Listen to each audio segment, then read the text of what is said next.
विद्यार्थी मित्रांनो, इयत्ता 10वी भूगोल पाठ 8 अर्थव्यवस्था आणि व्यवसाय या विभागाचा आपण अभ्यास करणार आहोत। यामध्ये भारत आणि ब्राझील या दोन्ही देशांची अर्थव्यवस्था कशी आहे आणि या दोन्ही देशांमध्ये वेगवेगळे व्यवसाय कसे आहेत याची तुलना या पाठामध्ये केलेली आहे। आता इथे पाहू शकता तुम्ही की स्थूल राष्ट्रीय उत्पन्न सन 1960 ते 2016 पर्यंतची ही आकडेवारी या आलेखामध्ये दर्शवलेली आहे। ही आकडेवारी आहे दशलक्ष US डॉलर। इथं आपल्याला दिसतंय की 3 देशांच्या राष्ट्रीय उत्पन्नाची तुलना केलेली आहे। ज्या वेळेला आपल्या राष्ट्राला प्रगतीपथावर न्यायचं असतं त्यावेळेला आपल्या बरोबरीच्या आणि आपल्यापेक्षा पुढे गेलेल्या राष्ट्राची तुलना करायची आणि मग त्यातून आपण काही नवे मार्ग काढून आपल्या अर्थव्यवस्थेमध्ये सुधारणा घडवून आणायची।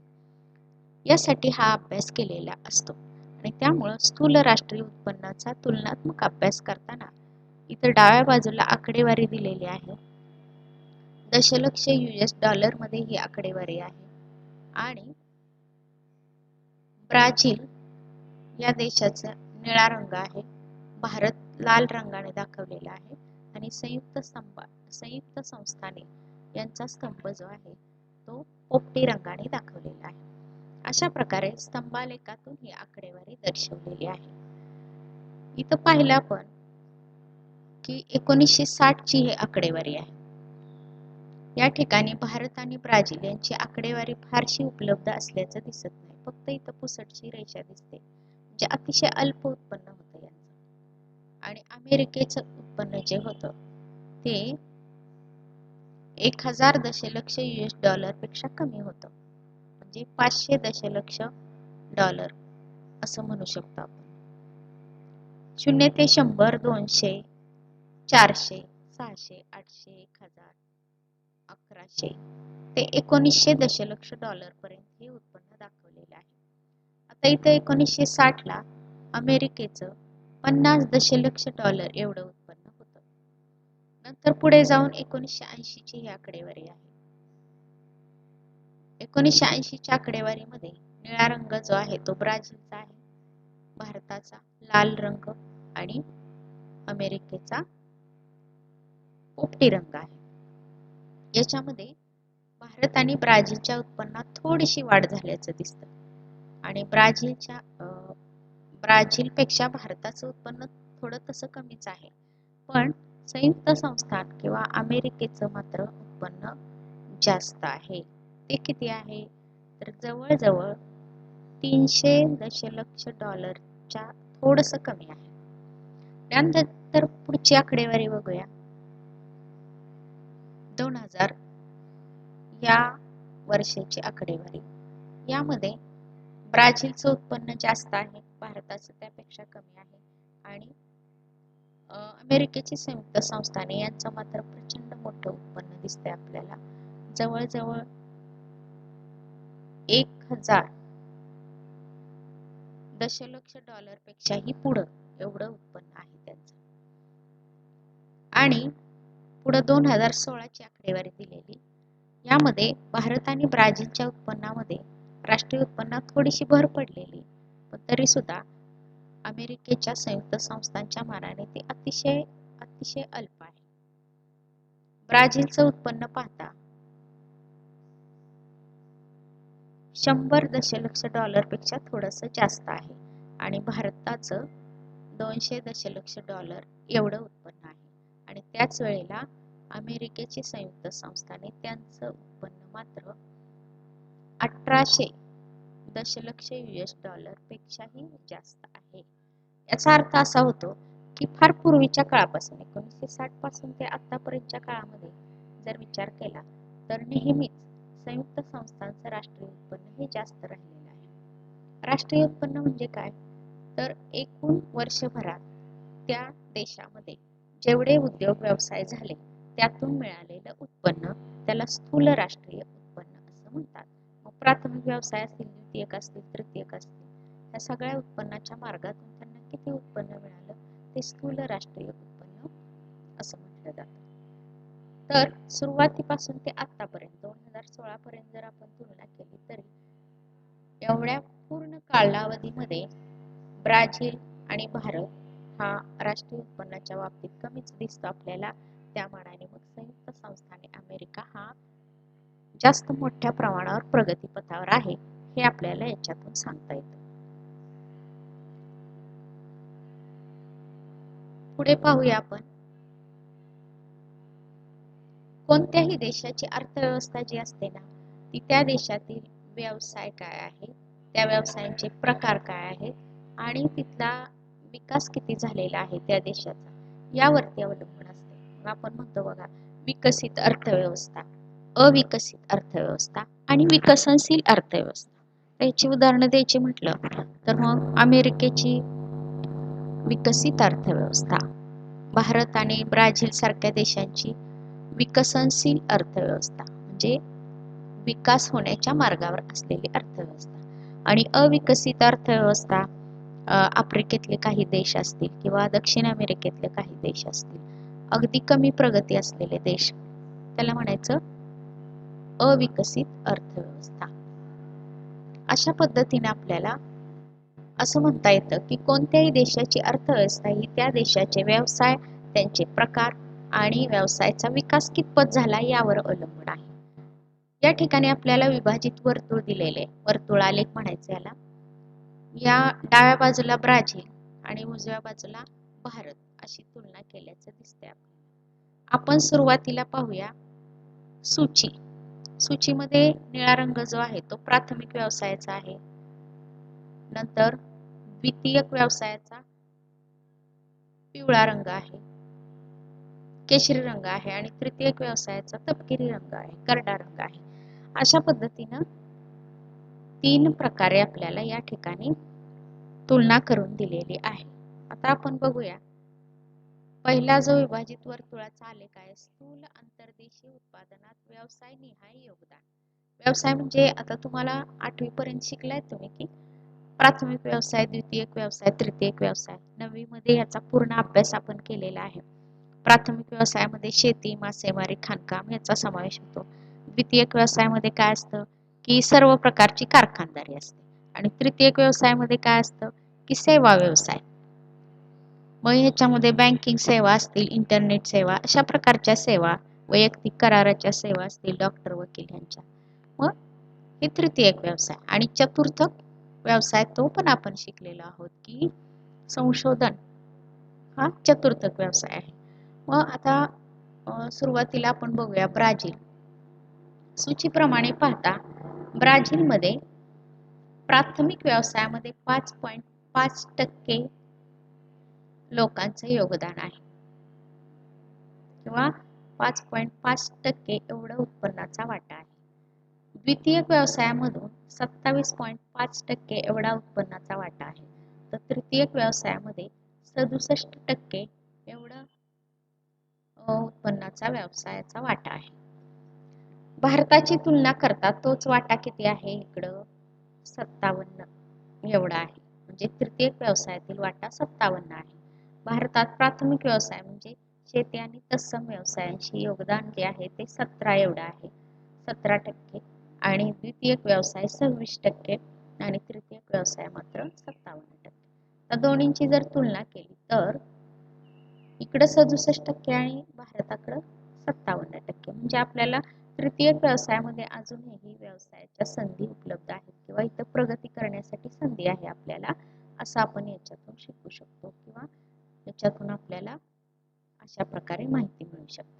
आता पुढे जे आहे, व्यवसायात कार्यरत असणाऱ्या लोकसंख्येची टक्केवारी, म्हणजे त्या व्यवसायात किती लोकसंख्या अवलंबून आहे हे इथं दाखवलेलं आहे. मग आता ब्राझीलमध्ये प्राथमिक व्यवसायामध्ये गुंतलेल्या लोकांचं प्रमाण आहे 10% एकूण लोकसंख्येच्या, तर भारतामध्ये तेच आहे 48.8%. विचारात घ्या की शेती, व्यवसाय आणि मासेमारी, खाणकाम म्हणजे निसर्ग गोष्टींवरती आधारित व्यवसाय जे आहेत, त्यामध्ये आपल्या देशातील जवळजवळ निम्मी लोकसंख्या 48.8 म्हणजे 50च्या जवळ आहे, एवढी लोकसंख्या इथं कार्यरत आहे. मग द्वितीयक व्यवसायामध्ये ब्राझीलमध्ये किती आहे, 19% लोकसंख्या द्वितीयक व्यवसायावर अवलंबून आहे.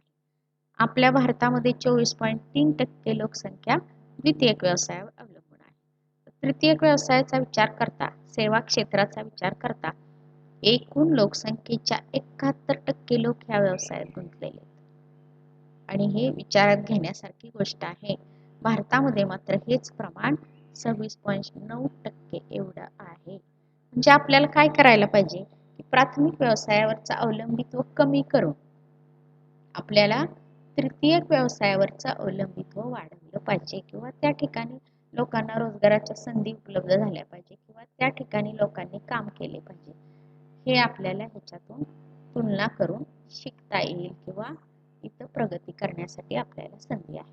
अशा पद्धतीने आपल्या देशाचा विकास करण्यासाठी आपल्याला आता तृतीयक व्यवसायावरील अवलंबित्व वाढवलं पाहिजे आणि प्राथमिक व्यवसायावरील अवलंबित्व कमी केलं पाहिजे आणि जास्त लोकसंख्येचं योगदान हे तृतीयक व्यवसायामध्ये द्वितीयक व्यवसायामध्ये वाढलं पाहिजे हे आपल्याला ह्याच्यावरून सांगता येईल. म्हणजे काय होतं की निश्चितपणे उत्पादनात भर पडते आणि राष्ट्रीय उत्पन्न वाढलं की राष्ट्र प्रगत होत जातं. मग त्यामध्ये कोणत्या प्रकारचे व्यवसाय त्या देशातले लोक करतात त्यावरती ही प्रगती अवलंबून असते. म्हणून असं म्हणलेले कोणत्याही देशाची अर्थव्यवस्था ही त्या देशातील व्यवसाय, त्यांचे प्रकार आणि विकास यावर अवलंबून असते. मग यातून आपण शिकूया की आपल्या देशामध्ये प्राथमिक व्यवसायावर काम करणाऱ्या लोकांचं प्रमाण कमी करून ते तृतीयक व्यवसायावर काम करण्याचं प्रमाण वाढवलं पाहिजे. आता पुढे बघूया आपण उत्पन्नाची तुलना करूया.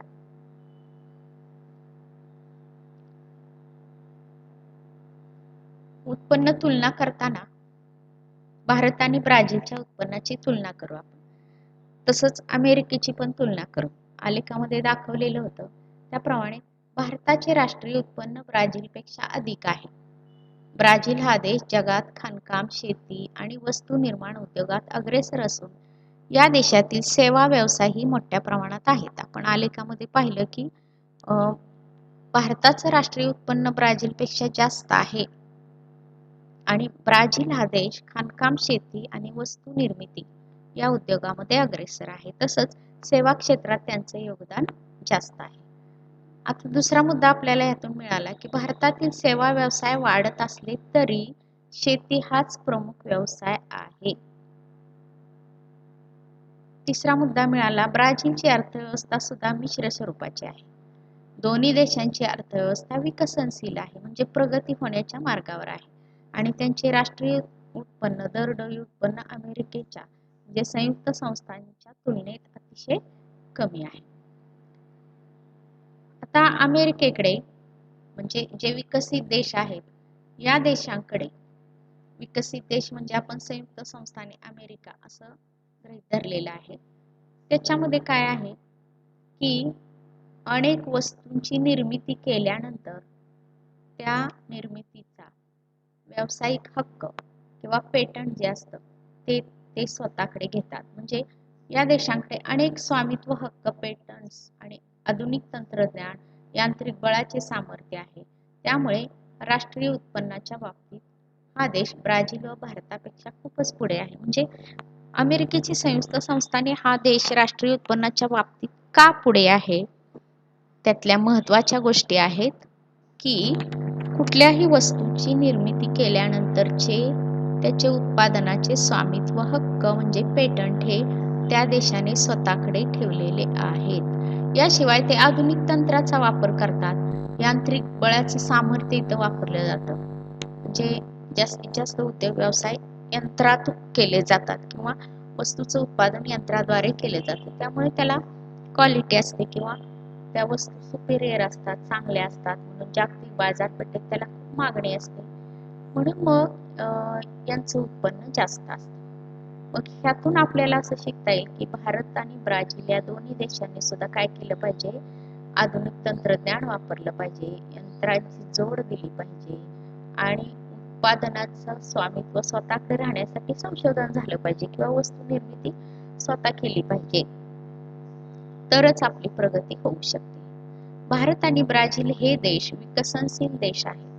अत्याधुनिक तंत्रज्ञान, शिक्षण, उद्योग या बाबतीत हे देश प्रगती पथावर आहेत. म्हणजे आपल्या दोन्ही देशांची प्रगती होत आहे. कशा कशामध्ये? आधुनिक तंत्रज्ञान, अत्याधुनिक तंत्र टेक्निकल वापरलं जातं. शिक्षणामध्ये बदल होत आहे, उद्योगामध्ये बदल होत आहे. या गोष्टीमध्ये ब्राझील आणि भारत हे दोन्ही प्रगतीपथावर आहेत. स्थूल राष्ट्रीय उत्पन्न जास्त असले तरीही भारताची लोकसंख्या जास्त असल्याने भारतातील दरडोई उत्पन्न ब्राझीलच्या तुलनेत कमी आहे. ही फार महत्वाची गोष्ट आहे, लक्षात घ्या की ब्राझील आणि भारताची तुलना करता भारताचं राष्ट्रीय उत्पन्न जास्त दिसते, पण एकूण लोकसंख्येच्या प्रमाणात ते कमी आहे. कारण ब्राझीलची लोकसंख्या जी आहे ती भारतापेक्षा कमी आहे आणि भारताची लोकसंख्या ही जास्त आहे. म्हणजे समजा आता एखाद्या कुटुंबामध्ये 10 व्यक्ती आहेत आणि 10 व्यक्तींना मिळून उत्पन्न आहे 1,00,000 रुपये आणि दुसऱ्या एखाद्या कुटुंबामध्ये 5 व्यक्ती आहेत, मग त्यांना मिळून उत्पन्न आहे 1,00,000 रुपये. कुणाच्या वाट्याला जास्त येईल? म्हणजे ज्या कुटुंबामध्ये कमी व्यक्ती संख्या आहे त्यांच्या वाट्याला येणारं उत्पन्न हे नेहमीच कसं असणार आहे? जास्त असणार आहे. म्हणून कुटुंबाची तुलना करता आपल्या देशाचंही तसंच आहे की आपल्या देशामध्ये लोकसंख्या जास्त आहे, त्यामुळं जे आपले उत्पन्न आहे ते दृश्य स्वरूपात दिसत नाही. म्हणजे जेवढं उत्पन्न आहे त्यापेक्षा कितीतरी अधिक खर्च आहे, त्यामुळे ते दृश्य स्वरूपात दिसत नाही.